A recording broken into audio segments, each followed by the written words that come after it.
I was sitting in my living room reading the newspaper when I heard the aggressive knock on my door that would turn my next 3 months into an absolute nightmare involving the homeowners association, an army of electricians, and eventually the police. When I opened the door, there stood Patricia Hornsby, the president of our HOA board in Scottsdale, Arizona, with her arms crossed and a scowl that could curdle milk. She was flanked by 2 other board members I vaguely recognized from the quarterly meetings I rarely attended. "Ryan Johnson, we need to discuss your illegal heating system," Patricia said without even bothering with a greeting. I blinked at her. "Excuse me, your radiant ceiling heat. It's not approved by the HOA and violates our community standards. We're issuing you a notice to remove it within 30 days. I had just moved into this house 6 months ago. The radiant ceiling heat had been one of the main selling points.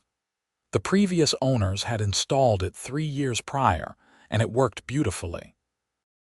Unlike the baseboard heaters in my old apartment that were constantly breaking down and creating fire hazards, this system was quiet, efficient, and I never had to worry about it.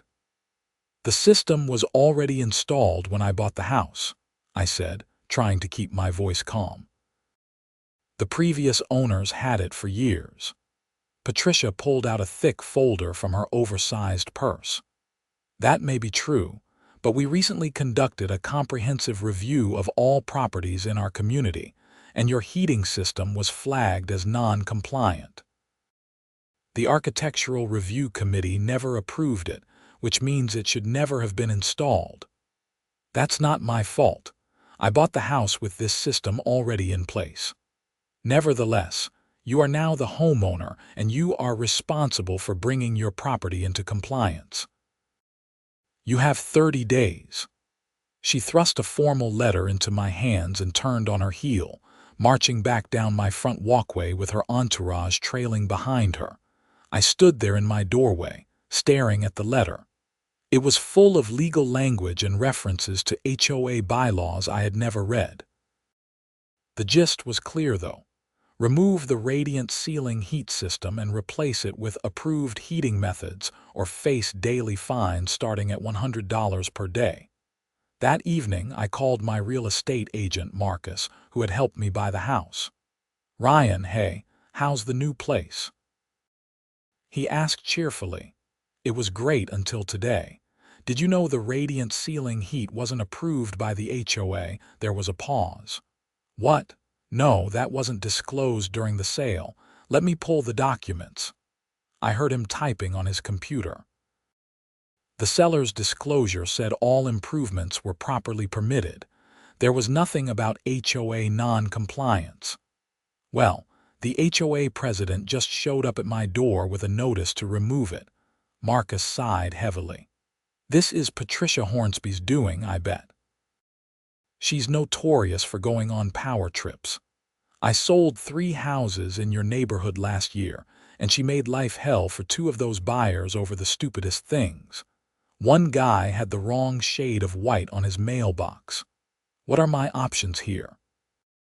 First, request copies of all the HOA architectural guidelines and bylaws. Second, get documentation from the previous owner about the installation. Third, and I can't stress this enough, document everything. Every interaction with the HOA, save every email, record every conversation if Arizona allows it, which it does with one-party consent. Patricia has been sued before, and she lost. She doesn't like being challenged, but she can be beaten. That night, I barely slept. I spent hours reading through the HOA bylaws I downloaded from the community website. The heating system section was vague at best. It mentioned that all architectural modifications needed approval, but it also had a grandfather clause stating that improvements made before 2020 were exempt if they met county building codes. My radiant ceiling heat had been installed in 2021, so the grandfather clause didn't apply. But the bylaws also listed approved heating systems, forced air, heat pumps, and baseboard heaters. Radiant systems weren't specifically banned, they just weren't on the approved list. That seemed like an important distinction. The next morning, I called the previous owner, Tom Harrison. It took some digging to find his new number in Florida, but he eventually answered. "Ryan, good to hear from you. How's the house?" "It's great, but I have a problem. The HOA is saying the radiant ceiling heat isn't approved." Tom groaned. "Are you kidding me?" "Patricia Hornsby." "How did you know?" "Because she tried the same thing with me 2 years ago. I fought her on it and won. The system is completely legal, up to code, and actually safer than the baseboard heaters she wanted me to install instead. I had an electrician write up a whole report." My spirits lifted. "Do you still have that report?" "Better than that. I have the entire file. Letters from the electrician, the building permit from the county, inspection certificates, everything. I'll email it to you tonight." "Why didn't this come up during the sale?" "Because after I beat Patricia's challenge, she backed off. I assumed the matter was settled. I had no idea she'd go after the new owner. That's incredibly petty, even for her." True to his word, Tom emailed me a comprehensive file that evening. The centerpiece was a detailed report from a licensed electrician named Donald Martinez, who had 25 years of experience and specialized in residential heating systems. His report was 12 pages long and thoroughly documented why radiant ceiling heat was not only safe, but actually superior to baseboard units in several key ways. According to Donald's report, baseboard heaters were responsible for a significant percentage of residential fires because they got extremely hot, were often blocked by furniture or curtains, and had exposed heating elements. Radiant ceiling heat, by contrast, operated at lower temperatures, had no exposed elements, and posed virtually no fire risk. The system was also more energy efficient and provided more even heating throughout the room.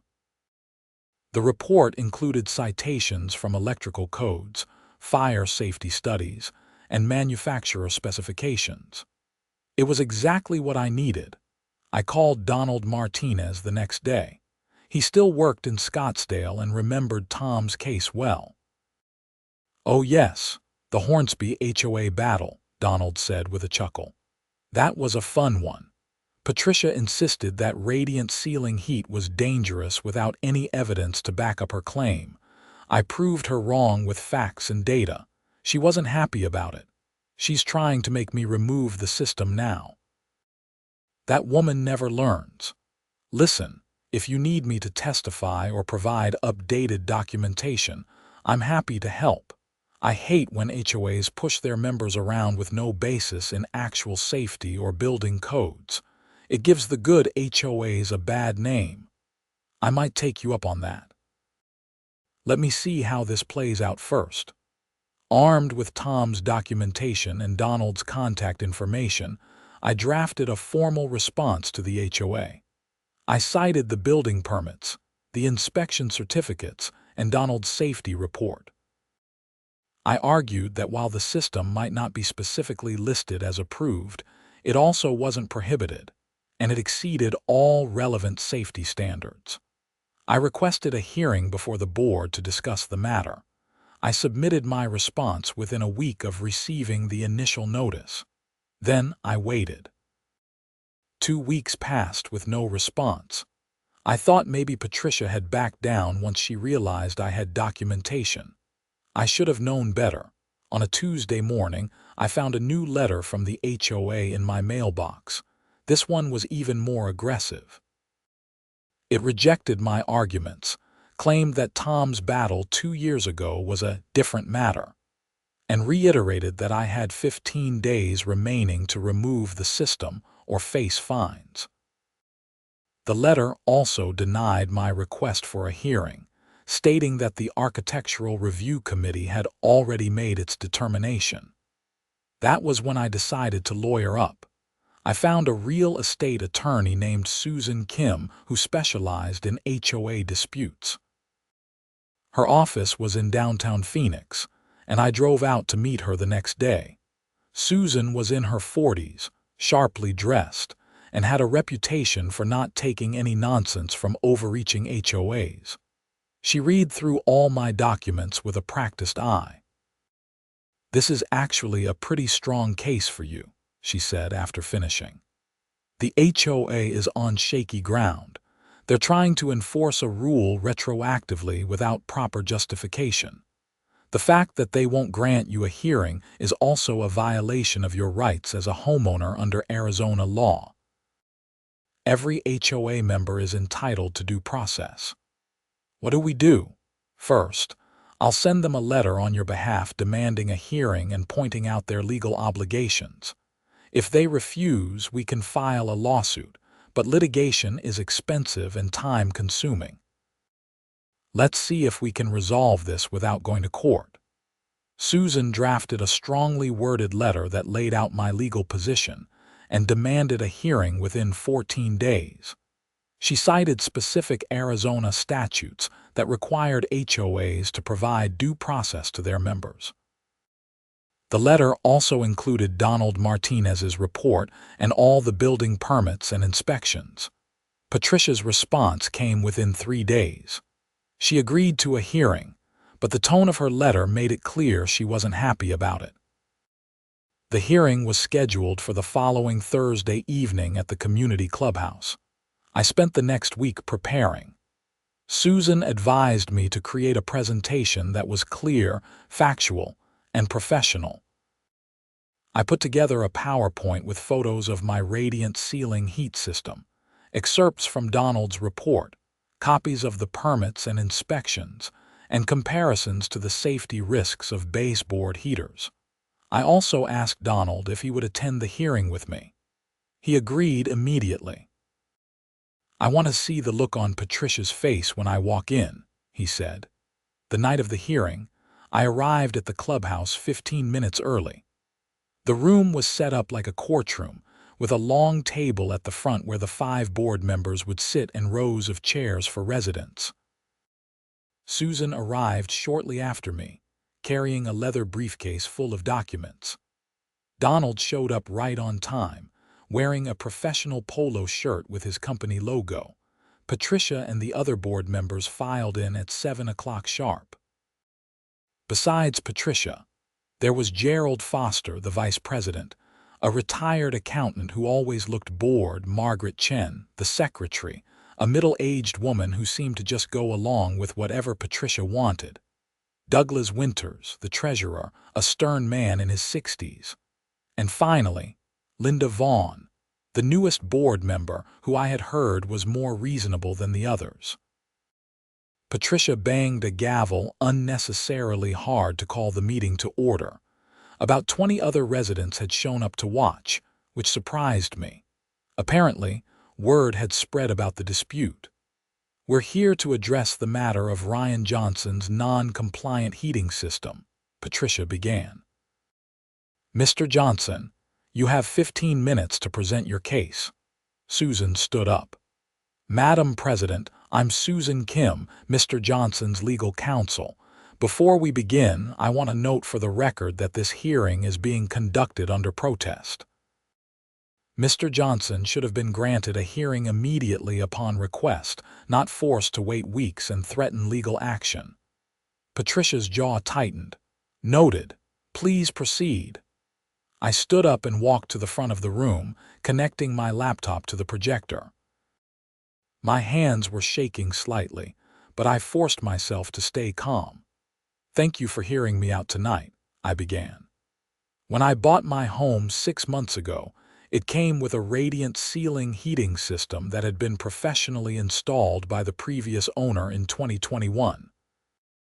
The system was permitted by Maricopa County, inspected, and certified as safe. I had no reason to believe it was non-compliant with HOA rules." I clicked to the next slide, which showed a photo of the system. Radiant ceiling heat works by installing heating elements in the ceiling that warm the room from above. The system operates at low temperatures and is completely enclosed with no exposed elements. Next slide. Excerpts from Donald's report. This is a safety analysis conducted by Donald Martinez, a licensed electrician with 25 years of experience. He's here tonight to answer any technical questions. His report concludes that radiant ceiling heat is significantly safer than baseboard heaters, which are on the HOA's approved list. I went through several more slides detailing the safety comparisons, the permits, and the inspections. Then, I addressed the legal argument. The HOA bylaws don't specifically prohibit radiant ceiling heat. They list approved systems, but they don't say that only those systems are allowed. My system meets all county building codes and safety standards. It's actually safer than some of the approved alternatives. I'm asking the board to add radiant ceiling heat to the approved systems list so that other residents can benefit from this technology. I finished right at 14 minutes. Patricia didn't look pleased. "Does anyone have questions for Mr. Johnson?" she asked. Linda Vaughn raised her hand. "Can we hear from the electrician? I'd like to understand the safety comparison better." Donald stood up and walked to the front. He was relaxed and confident, exactly the expert witness I needed. "Happy to explain," he said. Baseboard heaters typically operate at surface temperatures between 150 and 200 degrees Fahrenheit.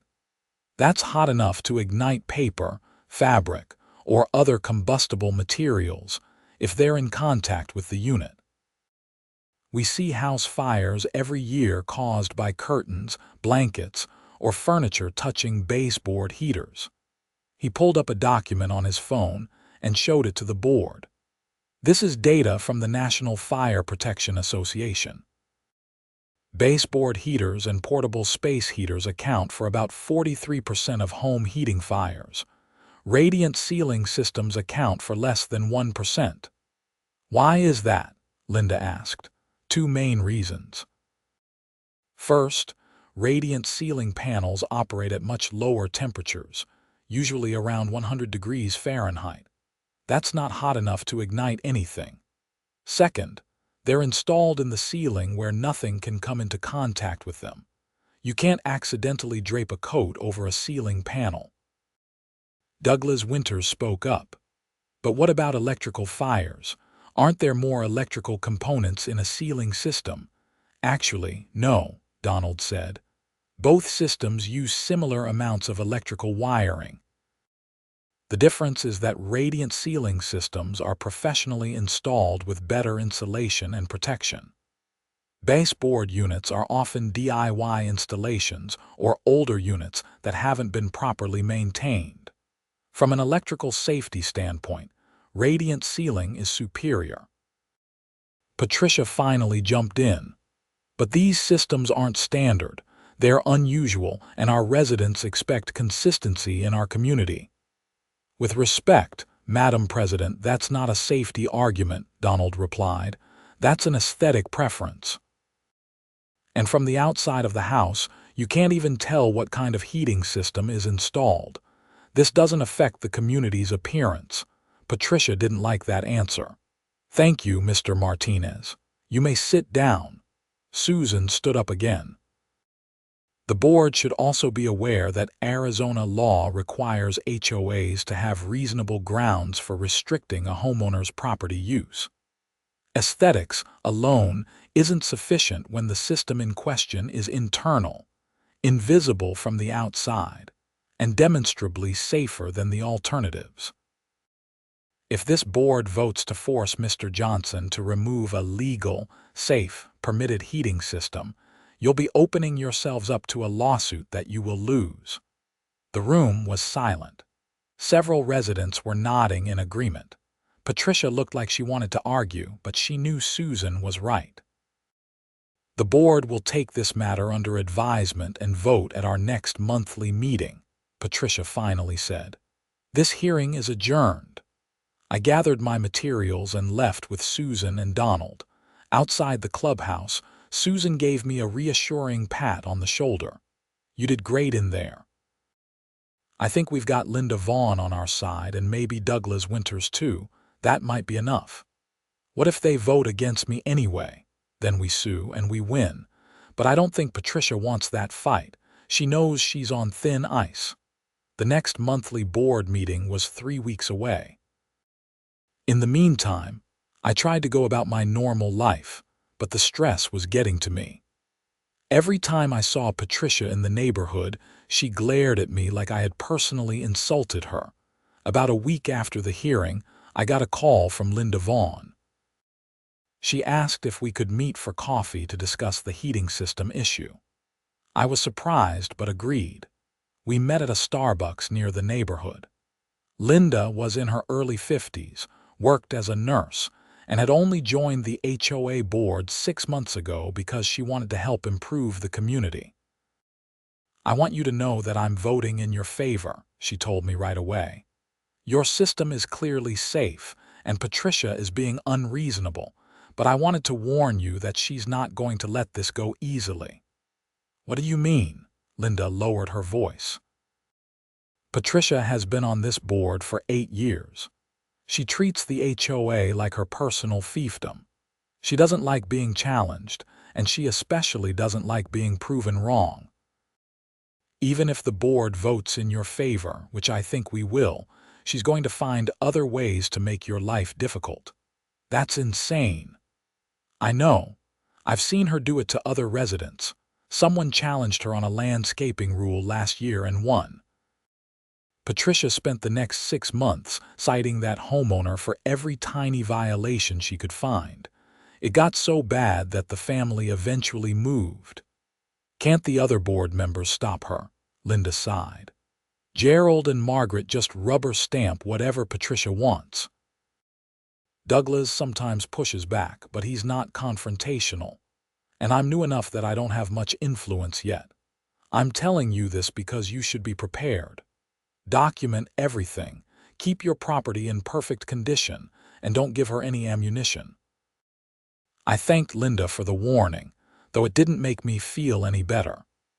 The idea of dealing with Patricia's harassment for months or years was exhausting. The board meeting finally arrived. This time, I brought Susan with me, and we sat in the back of the room as the board went through their regular agenda items. The heating system dispute was listed under new business. When they got to my case, Patricia summarized the hearing in a way that was technically accurate but clearly biased. Then she opened the floor for board discussion. Douglas Winters spoke first. I've reviewed all the documentation Mr. Johnson provided. The system is legal and safe. I don't see grounds to force him to remove it. I move that we add radiant ceiling heat to our approved systems list. Linda immediately seconded the motion. Patricia looked like she had bitten into a lemon. Any discussion? Margaret Chen raised her hand timidly. Are we sure this won't set a precedent for other unusual systems? The system is only unusual because it's newer technology, Douglas replied. It's actually better than what we currently approve. I think we should be encouraging homeowners to install safer, more efficient systems, not banning them. Gerald Foster finally spoke up, sounding bored as usual. I agree with Douglas. This seems like a waste of the board's time. Let's vote and move on. Patricia called for a vote. Douglas, Linda, and Gerald voted in favor of approving radiant ceiling heat. Margaret voted against. Patricia, as president, cast the tie-breaking vote against, but it didn't matter. 3-2, I had won. I felt a wave of relief wash over me. Susan squeezed my arm and whispered, "Congratulations." Patricia banged her gavel. The motion passes. Radiant ceiling heat is now an approved system. Meeting adjourned. She gathered her papers quickly and left before I could even thank the board members who had supported me. I walked up to Douglas and Linda after the meeting. Thank you both so much. I said. "I really appreciate your support." "It was the right thing to do," Douglas said. "Patricia needs to learn that she can't bully people just because she's president." I left the meeting feeling victorious but also uneasy. Linda's warning echoed in my mind. Patricia wasn't going to let this go. Sure enough, 2 weeks later, I received a violation notice in the mail.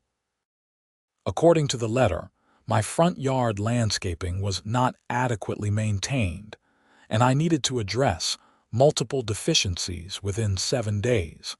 I stared at my front yard in disbelief. I had literally paid a landscaping company to come the previous week. The grass was trimmed, the bushes were shaped, and there wasn't a weed in sight. I took photos of everything from multiple angles and called Susan. "This is retaliation," Susan said immediately. "Send me the photos and the violation notice." I'll send Patricia a letter reminding her that retaliatory enforcement is illegal in Arizona and that you'll be documenting any further harassment. Susan's letter must have worked because I didn't receive any more bogus violation notices. But Patricia found other ways to make her displeasure known. She started scheduling HOA meetings at inconvenient times, knowing I worked during the day. She would glare at me whenever we crossed paths in the neighborhood. She even made a point of inspecting my property whenever she walked by, clearly hoping to find something to cite me for. It was petty and exhausting, but I was determined not to let her drive me out of my home like she had done to others. About 2 months after the board vote, I got a call from Tom Harrison, the previous owner who had sold me the house. "Ryan, I just got off the phone with a friend who still lives in the neighborhood. He told me that Patricia is telling people your heating system is dangerous and that the board made a mistake approving it. Are you serious? Dead serious? She's apparently going around to residents saying that you forced the board to approve an unsafe system and that people should be concerned. It's defamation, plain and simple." I was furious. It was one thing for Patricia to be petty with me directly, but spreading lies about my home being dangerous crossed a line. I called Susan immediately and told her what Tom had said. Susan asked me to gather evidence. Over the next week, I talked to 3 different neighbors who confirmed that Patricia had approached them with concerns about my heating system. One neighbor, a woman named Jennifer who lived 2 houses down, was particularly helpful. She agreed to write a statement detailing exactly what Patricia had said. According to Jennifer's statement, Patricia had told her that radiant ceiling heat was experimental technology that hadn't been properly tested, and that my system could cause a fire that would endanger the entire neighborhood.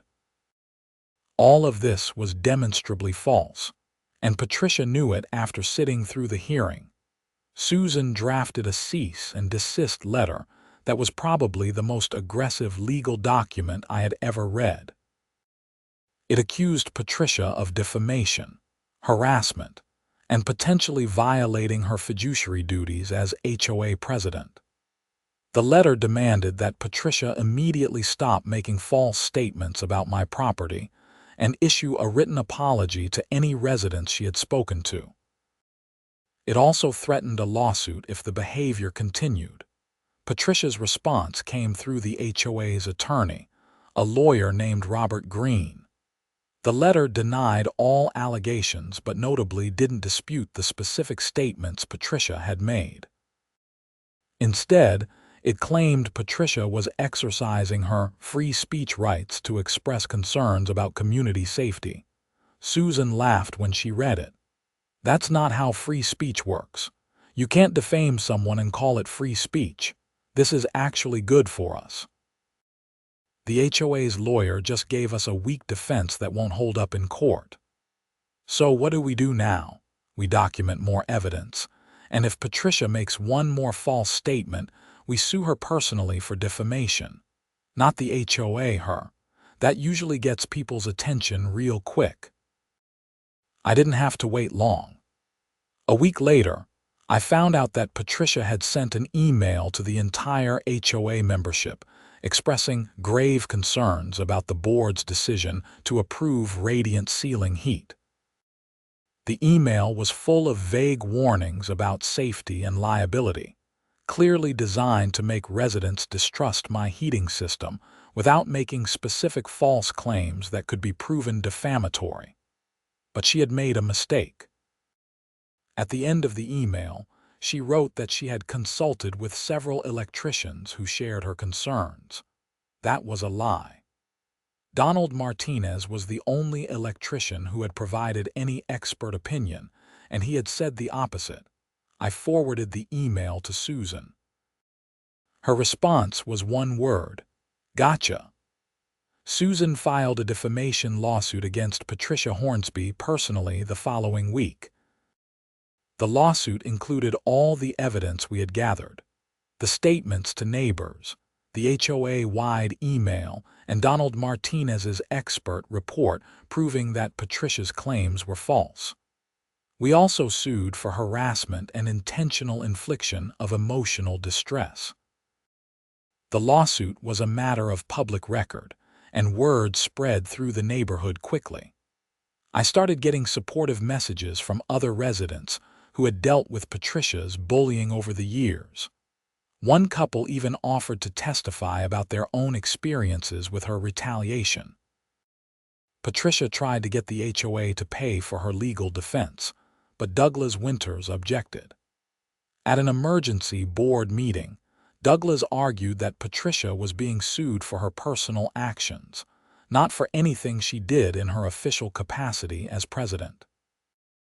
The board voted 3-2, with Gerald and Margaret supporting Patricia, not to cover her legal fees. That was when things got really interesting. Without the HOA's financial backing, Patricia had to hire her own attorney. She found one, but apparently he wasn't as skilled as Robert Greene. Patricia's defense strategy was to claim that she genuinely believed radiant ceiling heat was dangerous and was just trying to protect the community. Susan tore that defense apart during Patricia's deposition. I wasn't present, but Susan told me about it afterward. She fell apart on the stand, Susan said with satisfaction. I asked her what research she had done into radiant ceiling heat. She couldn't name a single source. I asked her which electricians she had consulted. She couldn't name any except Donald Martinez, and she had to admit he had said the opposite of what she claimed. By the end, her own lawyer looked like he wanted to quit. The case was scheduled for trial, but 2 weeks before the court date, Patricia's attorney contacted Susan with a settlement offer. Patricia would pay me $15,000 in damages, issue a written apology to the HOA membership admitting she had made false statements, and resign from the HOA board immediately. Susan thought we could get more if we went to trial, but I was tired of the whole mess. I just wanted it to be over. I accepted the settlement. Patricia's apology letter was posted in the HOA newsletter and emailed to all residents. It was brief and clearly written by her lawyer, but it admitted that her statements about radiant ceiling heat had been false and that my system was safe and properly permitted. She resigned from the board the same day. The neighborhood collectively breathed a sigh of relief. It turned out that a lot of people had been dealing with Patricia's tyranny for years, but had been too afraid or too tired to fight back. With her gone, the atmosphere in the community changed almost immediately. Linda Vaughn was elected as the new HOA president at the next board meeting. Her first act was to propose a comprehensive review of the HOA bylaws to make them clearer and more reasonable. Douglas Winters seconded the motion, and it passed easily. Margaret Chen, who had been Patricia's ally, resigned from the board shortly after, apparently embarrassed by the whole situation. With new leadership, the HOA became what it was supposed to be: a group of neighbors working together to maintain property values and resolve disputes fairly. Linda reached out to other residents who had been bullied by Patricia and worked to undo some of the damage she had caused. I thought that was the end of the story. I was wrong. About 3 months after Patricia's resignation, I got a call from a detective with the Scottsdale Police Department named Detective Maria Torres. She asked if she could come by to ask me some questions about the HOA. I agreed, completely confused about what this could be about. Detective Torres arrived the next morning with a partner, Detective James Wright. They were both professional and courteous, but I could tell this was serious. "Mr. Johnson, we're investigating financial irregularities in your HOA," Detective Torres explained. "Your name came up in our investigation because of your lawsuit against Patricia Hornsby. We'd like to ask you some questions about her conduct as HOA president. Financial irregularities. Like embezzlement. We can't discuss the specifics of an ongoing investigation, but yes, we're looking into potential financial crimes. Did you ever notice anything unusual about how the HOA managed money?" I thought about it. Not really. I didn't pay much attention to the financial reports before all this happened. After the lawsuit, I started going to meetings regularly, and the finances seemed fine under the new board. Detective Wright pulled out a notebook. "Did Patricia Hornsby ever mention HOA expenses that seemed excessive or unnecessary?" "No, but I wasn't involved enough to know what normal expenses were." They asked me several more questions about Patricia's behavior, her control over the board, and whether she had exclusive access to financial accounts. I answered as best as I could and told them about other residents who might have more information. After they left, I called Douglas Winters, who was still on the board. He sounded stressed when he answered. "Ryan, I'm glad you called. The police contacted me too." I didn't want to say anything until we were sure, but Linda and I have been reviewing the HOA's financial records since she became president. We found some serious problems. "What kind of problems?" "Over the past 5 years, about $70,000 in HOA funds can't be accounted for. There are expense reports for landscaping, repairs, and other services that don't match up with the actual work done. We think Patricia was either paying vendors who never performed the work or inflating costs and pocketing the difference." I felt a chill run down my spine. $70,000, maybe more. We're still going through the records. Linda reported it to the police 3 weeks ago. That's why they're investigating. The investigation took several months. During that time, the HOA hired a forensic accountant to review all financial transactions from Patricia's tenure as president. The accountant found evidence of systematic fraud. Patricia had created fake invoices from vendors, authorized payments to herself for consulting services that were never performed, and used the HOA credit card for personal expenses that she disguised as community costs. The total amount she had stolen was just over $92,000. The Maricopa County Attorney's Office charged Patricia with theft, fraudulent schemes, and breach of fiduciary duty. The case made local news because it was one of the larger HOA fraud cases in Scottsdale's recent history. Patricia initially tried to fight the charges, but the evidence was overwhelming. Her attorney eventually negotiated a plea deal. Patricia pleaded guilty to 1 count of theft and 1 count of fraudulent schemes. She was sentenced to 3 years in state prison, ordered to pay full restitution to the HOA, and banned from serving on any HOA board in Arizona for life. When I heard about the sentencing, I felt a strange mix of emotions. Part of me felt vindicated. Patricia had made my life hell over a heating system, and it turned out she was a criminal the whole time. But another part of me just felt sad. She had destroyed her own life through greed and a need to control others. The HOA used the restitution money to make several long overdue improvements to the community, including resurfacing the pool area and upgrading the playground equipment. Under Linda's leadership, the community became genuinely pleasant to live in. As for my radiant ceiling heat, it continued to work perfectly. In fact, after all the publicity from the lawsuit and the criminal case, 3 other homeowners in the neighborhood installed radiant ceiling systems. Donald Martinez got all 3 jobs, and he gave me a discount on annual maintenance as a thank you for making radiant heat famous in Scottsdale. Linda Vaughn and I became friends through the whole ordeal. She and her husband, David, came over for dinner several times, and we would laugh about the absurdity of how a simple heating system had exposed an HOA president's criminal enterprise. About a year after Patricia went to prison, Linda's term as president was coming to an end, and the board held nominations for new leadership. Several residents suggested I should run for president. I declined immediately. "I've had enough of HOA drama to last a lifetime," I told Linda. She laughed. "I don't blame you, but you should know that you changed this community for the better. Before you stood up to Patricia, everyone was afraid of her. You showed people that bullies can be beaten with facts, documentation, and persistence." I appreciated the sentiment, but I was just glad to live in peace. My house was comfortable.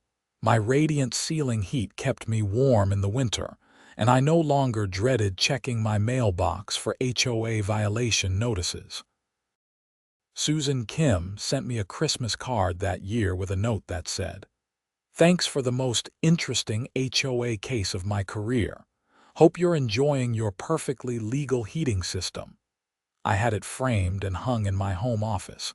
Donald Martinez also stayed in touch. He used the documentation from my case as part of his sales pitch to other customers, explaining that radiant ceiling heat wasn't just efficient and comfortable, but also safer than conventional alternatives. His business grew significantly, and he credited me with helping to educate people about the technology. The local news did a follow-up story about the HOA fraud case and included a segment about how the original dispute over my heating system had led to uncovering Patricia's crimes. The reporter interviewed me, Linda, and Douglas. I explained how standing up for my rights as a homeowner had accidentally exposed much bigger problems in the community. The lesson here is that transparency and accountability matter in HOAs, I said on camera. When one person has too much control and no one questions their decisions, bad things can happen. I'm just glad that fighting for my heating system ended up helping the whole community. The story aired on a Friday evening, and I got calls from friends and family all over the country who had seen it. My brother in Seattle joked that I had become the most famous heating system owner in America. Life slowly returned to normal. I focused on my work as a software engineer, started dating a woman I met through a mutual friend, and generally enjoyed living in a drama-free neighborhood. The HOA under Linda's leadership, and then her successor, a reasonable retired teacher named Peter, operated smoothly and fairly. Occasionally, I would run into people at the grocery store or the gym who recognized me from the news story. Most were supportive, sharing their own HOA horror stories. A few asked for advice on dealing with their own tyrannical board presidents. I always gave them Susan Kim's card. 2 years after the whole ordeal began, I was at a neighborhood barbecue when a young couple approached me. They had just moved into a house 3 streets over. "Are you Ryan Johnson?" the woman asked. "That's me. We read about what happened with your heating system when we were researching the neighborhood. It actually made us more confident about buying here. We figured if the community could clean house and get rid of a corrupt president, it must be a good place to live. Her husband nodded. Plus, we're installing radiant ceiling heat in our house. Your electrician guy, Donald Martinez, is doing the work next week. I smiled. You'll love it. Best heating system I've ever had. And the HOA won't give us any trouble. Nope. It's on the approved list now. You're good to go. They thanked me and walked off, and I felt a genuine sense of satisfaction. Something good had come from all the stress and conflict. The community was better. Other homeowners were benefiting from better heating technology, and Patricia could no longer hurt anyone. Linda walked over with a beer and handed it to me. You know, Ryan, when you first moved in and told me about Patricia's visit, I never imagined it would end with her in prison. Makes two of us. I just wanted to keep my heating system. Well, you did that and saved the neighborhood about $92,000. Not a bad first year as a homeowner. We clinked our beers together and watched the sun set over the Arizona desert. It was a perfect evening, warm but not too hot, and my house a few blocks away was waiting with its efficient, safe, and thoroughly approved radiant ceiling heat system ready to keep me comfortable. The whole experience taught me some valuable lessons about standing up for what's right, documenting everything, and never underestimating the importance of good leadership in a community. It also taught me that sometimes the smallest disputes can reveal much larger problems, and that persistence and facts will eventually win out over bullying and intimidation. I stayed in that house for another 5 years before getting a job offer in Colorado that was too good to pass up. When I sold the house, the real estate listing prominently featured the radiant ceiling heating system as a major selling point. The house sold in 3 days for above asking price, with multiple offers from buyers who specifically wanted that heating system. At the closing, the buyers asked me about the HOA, clearly having done their research about the neighborhood's history. The HOA is great now, I assured them. New leadership, fair rules, transparent finances. You'll be happy here. As I drove away from Scottsdale for the last time, I thought about everything that had happened because of a heating system. A tyrannical HOA president had been exposed and imprisoned. A community had been saved from financial fraud. Safety standards had been improved. And I had learned that sometimes the right thing to do is fight back against unreasonable authority, even when it seems easier to just give in. My new house in Colorado came with forced air heating, which was fine. But I always had a soft spot for radiant ceiling heat, and I made sure to tell everyone I met about how safe and efficient it was. I figured I owed Donald Martinez and Tom Harrison at least that much for helping me through one of the strangest chapters of my life.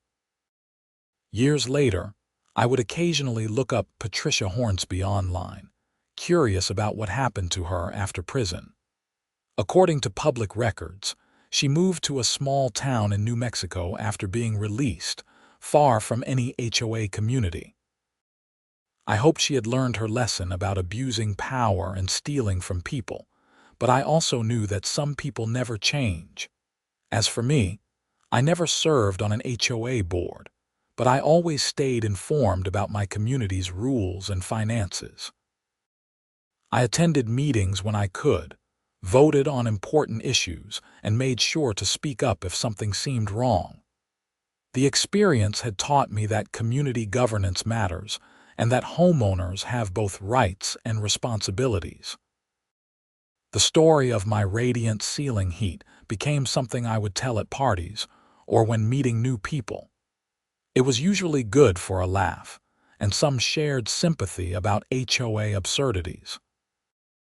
But it was also a reminder that standing up for yourself can have ripple effects you never anticipate, and that justice, while sometimes slow, usually prevails in the end.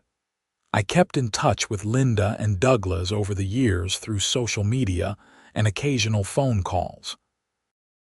The Scottsdale neighborhood continued to thrive under good leadership. Property values increased, new families moved in, and the community maintained its reputation as a desirable place to live, though now it was also known as the neighborhood where residents had successfully fought back against corruption.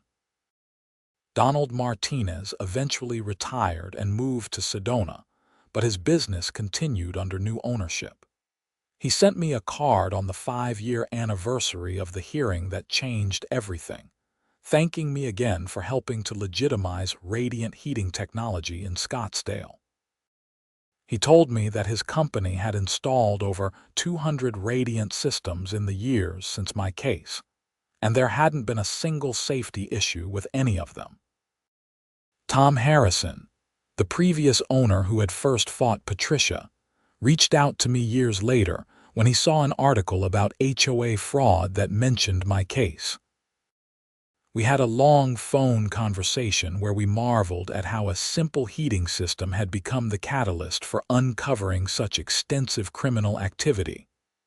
"You know, Ryan, I always felt a little guilty for not warning you more explicitly about Patricia," Tom said.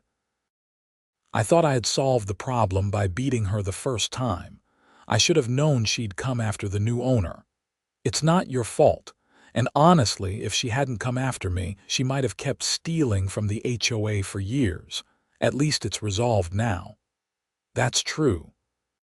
Still, I bet you wish you had just bought a house with regular heating." I laughed. "Actually, no.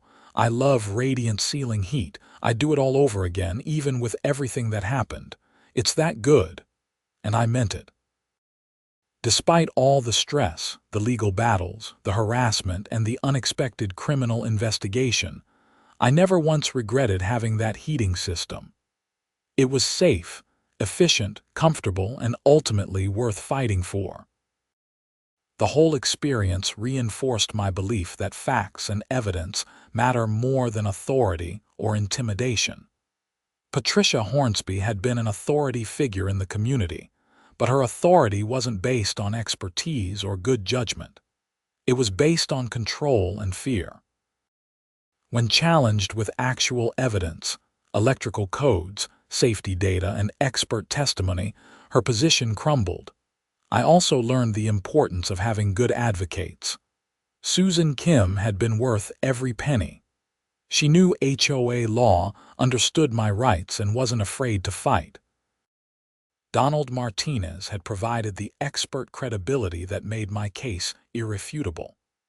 And Linda Vaughn had shown that one good person on a board could make a real difference. Looking back years later, I realized that the fight over my radiant ceiling heat had been about more than just a heating system. It had been about the right of homeowners to make reasonable choices about their property, the importance of evidence-based decision-making, and the need for accountability in community governance. Patricia had wanted to ban my heating system because it was different and because she didn't like being questioned.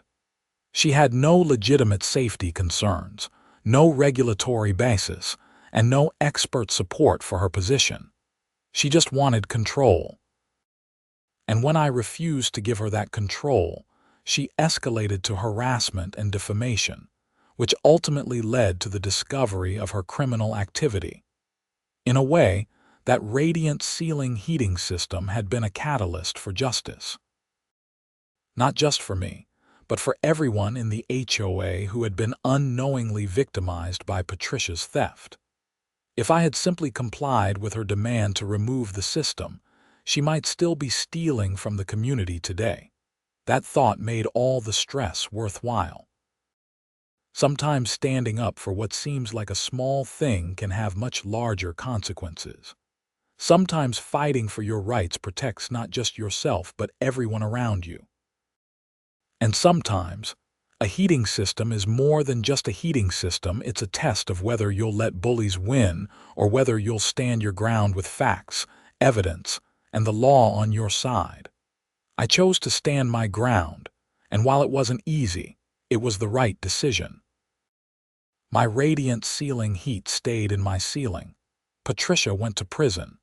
The HOA recovered its stolen funds, and the community learned the value of accountability and transparency.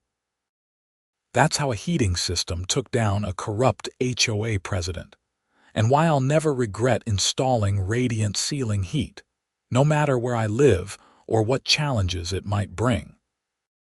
Because comfort, safety, and justice are worth fighting for, even when the fight is harder than you ever imagined it would be.